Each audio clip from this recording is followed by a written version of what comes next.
শোনাই বললেন আহাব্বুল কালাম ইলাল্লাহি আরবা। খেয়াল রাখবেন, আল্লাহর কাছে সবচেয়ে প্রিয় কথা চারটা। কয়টা? আহাব্বুল কালামি ইলাল্লাহি আরবা। আল্লাহর কাছে সবচাইতে প্রিয় কালাম হচ্ছে চারটা।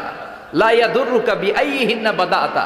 এই চারটার কোনটা দিয়ে শুরু করবে এটা তোমার ব্যাপার, আগে পরে করলেও কোনো সমস্যা নাই। চারটার একটা হচ্ছে সুবহানাল্লাহ, আরেকটা হচ্ছে আলহামদুলিল্লাহ, আরেকটা হচ্ছে লা ইলাহা ইল্লাল্লাহ, আরেকটা হচ্ছে আল্লাহু আকবার। এজন্য সব সময় আল্লাহর জিকির করতে রাজি আছেন তো? আল্লাহরে ডাকতে রাজি আছেন? ফাযকুরুনি ওয়াশকুরুলি। আল্লাহ বলেন, যদি আমার জিকির করো আমিও তোমাদের জিকির করি, যদি আমার স্মরণ করো আমিও তোমাদের স্মরণ করি। আবার বিশ্বনবী বললেন, আল্লাহ ঘোষণা দেন, ফাইন যাকারানি ফি নাফসি যাকারতুহু ফি নাফসি। আমার বান্দা যদি একা একা আমার জিকির করে আমিও আমার বান্দাকে একা একা স্মরণ করি।